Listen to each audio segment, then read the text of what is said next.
Namaste and warm greetings to all esteemed Vice Chancellors, distinct education leaders, and visionaries shaping the soul of India's higher education. You please carefully look at this slide while I read, because this is very contextual. We meet at a moment in history where technological triumph has outpaced human clarity. Normally, I would have said human capacity, but I'm saying human clarity. We are not suffering from lack of information, we are suffering from excess of it. Unfiltered, contextless, and ungrounded. This is the information super age. Yet never we had such uncertainty, anxiety, and disconnection. Too much information and too little inner framework. We swipe through more data in a day than sages once encountered in a decade, and yet we are no wiser. We are hyper-connected but spiritually unmoved, drowning in the content of starving for clarity. Platforms are teaching faster than professors. Algorithms are shaping desire more than the values can be formed. And in this blur, what is lost is not productivity, but personhood. A world in a moral and cognitive decay. Let's reflect. Consumerism has replaced conscious living. Profit maximization is pursued at the cost of mental and physical poisoning, processed food, digital addiction, and hyper-connected market identity crisis. Civic decay is visible in echo chambers, mob mentalities, and breakdown of dialogue. Cultural wisdom is diluted in the name of global standardization. And all this while, automation is still shrinking jobs, crushing business margins, and making both humans and entrepreneurs feel obsolete. There is no longer just disruption, this is civilizational confusion. So, time to reclaim the operating system of wisdom. In this chaos, Indian knowledge system is not a nostalgic ideal, it is existential necessity. Modern education teaches us to remember and replicate. IKS teaches us to discern, integrate, and contemplate. Where global models promote hyper-specialization, IKS offers interdisciplinary thinking, embedded in context, community, and consciousness. What does IKS in the super age of disruption offer?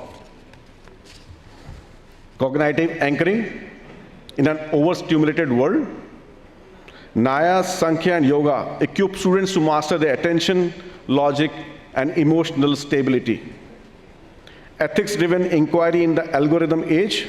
Dharma, Purushartha, and Raj Dharma trains mind in decision-making and dharmic accountability. Sustainable lifestyle in a burnout economy. Ayurveda, Vriksha Ayurveda connect learning, health with ecology and regenerative living. Cultural identity in the global monoculture. Sanskrit, Itihas, and Darshan create rootedness not just in language but in civilizational confidence. Economic and strategic thinking of future. Arthashastra and community enterprise models bring Bharatiya lens to self-reliance, trust, and shared growth. We must move from the consumption to consciousness. It is not enough to produce graduates.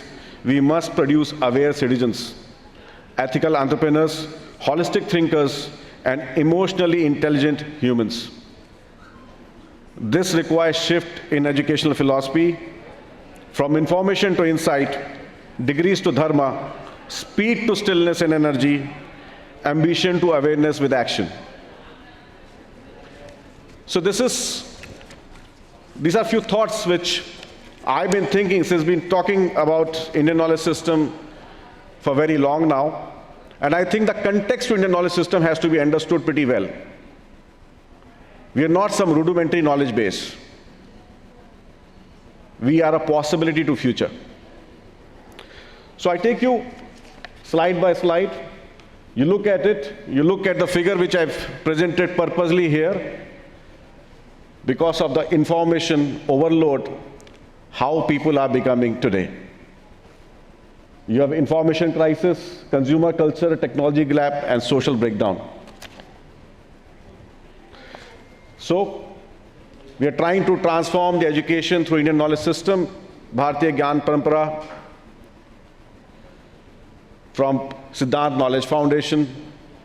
And this is a promise that we here to look forward to bring the change which is effective yet very much rooted. So what we do, we revive, preserve, and create. We are reviving the Indian traditional knowledge system, preserving the cultural heritage, and creating the impactful knowledge ecosystem with research, education, and application. Our mission is to promote Indian knowledge system, and our focus is to integrate the traditional knowledge with a contemporary education. And our vision is to empower educators and institutions to incorporate Indian knowledge system and economic transformation. Siddhanta Knowledge Foundation works towards creating, from India's vast knowledge repository, India's rich traditional corpus built on centuries of experience in system observation. We want to make India a global leader, Vishwaguru, through the Indian knowledge system. Establish India as a credible source of cutting-edge indigenous knowledge, and which has a transforming potential to leverage India's demographic advantage to drive next generation of knowledge. Our value propositions are in the three areas. We work in knowledge value, societal value, and economic value. I will not take you much time on discussing knowledge and social value. We all know what Indian knowledge system holds so this is something we are all grown up. हमारी generation में घर में पाँव छूना और बड़ों की इज्जत करना और वेस्टर्न सोसाइटी का कल्चर दोनों के बीच में बहुत गैप है, and our generation is landed somewhere in the middle. वो ना यहाँ के रह पा रहे हैं ना वहाँ के रह पा रहे हैं. सो मैं भी उस वैल्यू पर नहीं जाऊँगा because that's a long subject to discuss, but I am taking your time to discuss the economic value of Indian knowledge system, which a lot of people have ignored. Indian knowledge system, economic and employment potential. Some of the key drivers and projections. You look at the slide, what we look at, that Indian knowledge system has a potential to create 15 to 20 million jobs in Indian industry by 2030. It is that level of serious platform to deal with. There's a market-driven growth in wellness, art and craft, and ecotourism. And there's an institutional boost coming in from IKS centers in universities. So if you look at the largest sector is going to be handicraft, followed by Ayurveda and yoga. When we talk about specialty products of the countries, we all know what Switzerland stands for, chocolates and watches. France for executive luxury, fragrance. What is India known for is something we have to decide, and you have to work towards it. Because this is not what you're just known for, what you're known for, but it is the economic impact, the contribution to the GDP these industries do it, or this specialty do it for that country. Here are the numbers. We're looking at something like 150 billion euros just coming from French luxury-based industry. Japanese exports something like $670 billion.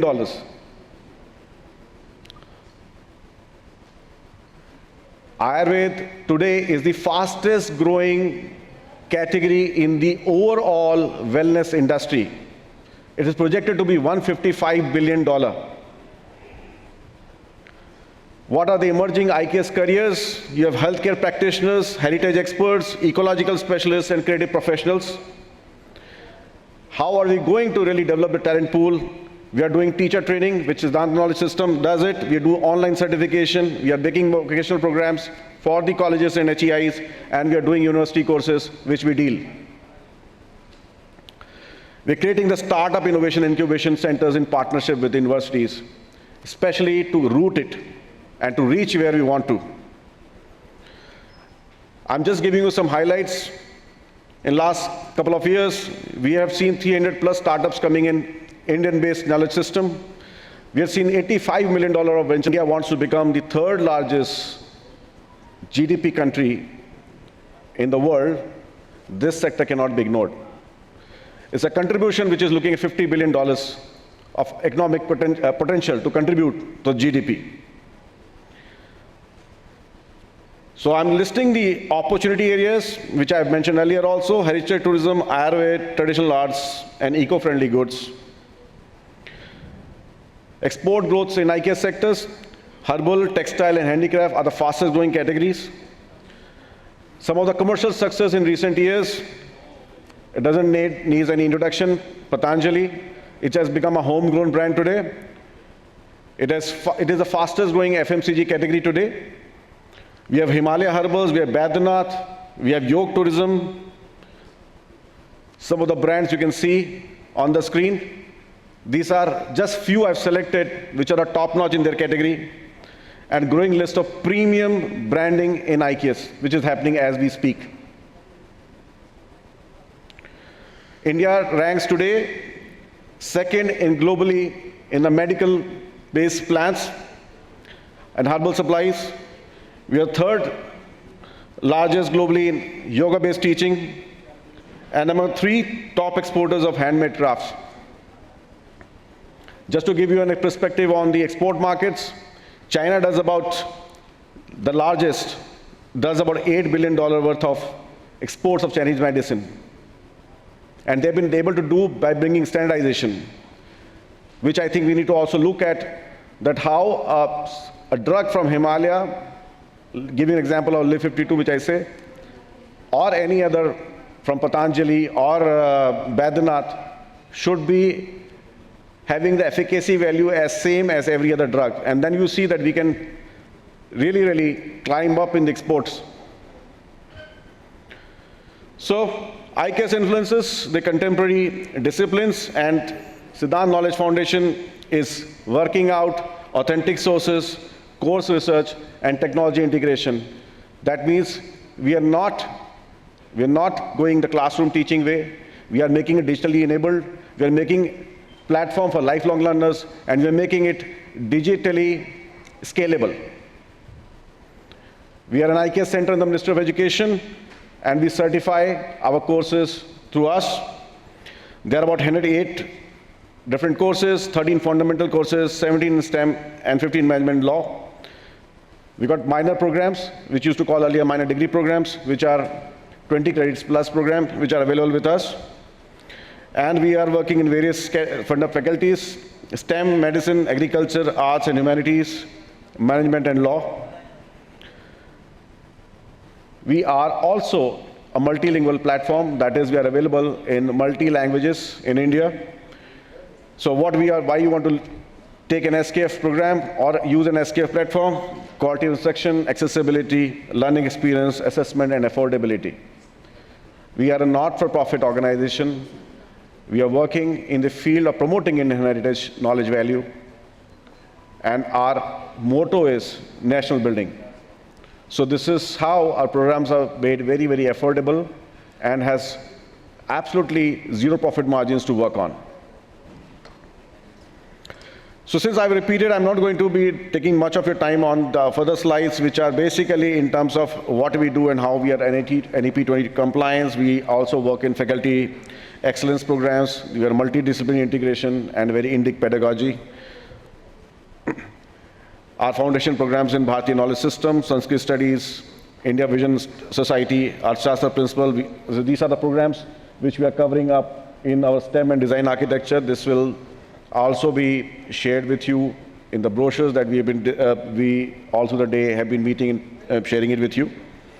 So programs in management law, medical sciences, agriculture sciences, and humanities.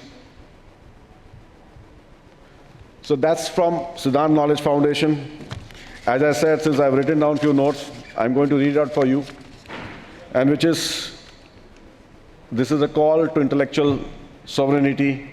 Let's not be passive importers of fragmented models. Let's become the global exporters of holistic wisdom. Let's reclaim our academic system not just as tools of job creation, but as vehicles of human elevation. In this noisy, automated, and distracted world, India has the potential to lead, not with volume, but with vision. Not just with talent, but timelessness. Thank you, Dhanyavad, Jai Hind. Thank you very much, Nitin sir. And to felicitate him, I would like to invite Gagan sir again from IBM. Okay, Anand sir, I would like to request you to kindly come up on the stage and felicitate Nitin sir. Everybody, can we hear a huge round of applause for Nitin sir for his presentation on this very topic, Indian knowledge systems.